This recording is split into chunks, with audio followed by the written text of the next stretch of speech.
ದೇಶದ ಆರೋಗ್ಯಕರ ಬೆಳವಣಿಗೆಗೆ ಪೂರಕವಾದಂಥ ಸಾಲು ಮರದ ತಿಮ್ಮಕ್ಕನವರು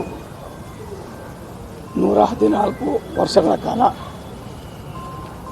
ಸುದೀರ್ಘ ಜೀವನವನ್ನು ಕಳೆದಿದ್ದಾರೆ. ಅವರ ಆರೋಗ್ಯದ ಗುಟ್ಟು ಅವ್ರು ಮಾಡ್ತಾಯಿದ್ದಂಥ ಒಳ್ಳೆಯ ಸೇವೆ.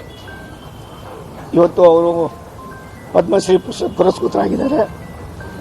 ದೇಶದಲ್ಲಿ 100 ಮಹಿಳೆಯರಲ್ಲಿ ಒಬ್ಬರಿದ್ದಾರೆ.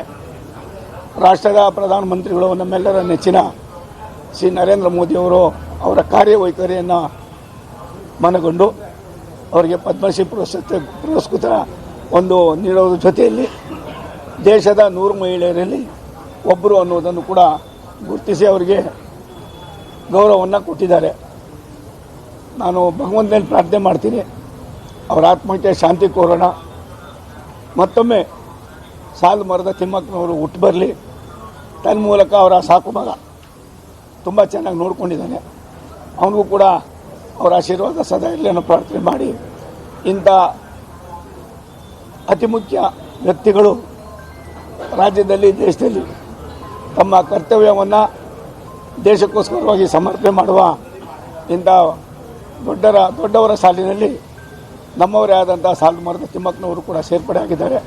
ಮತ್ತೊಮ್ಮೆ ಅವ್ರಿಗೆ ಭಗವಂತ ಅವ್ರಿಗೆ ಶಾಂತಿ ನೀಡಲಿ.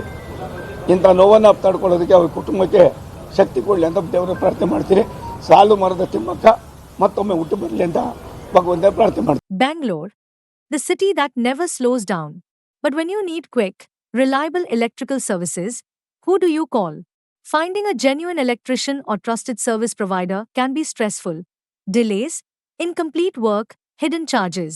From home repairs to solar rooftops, from industrial projects to EV charging setups, Hello Power app connects you with experts for every need.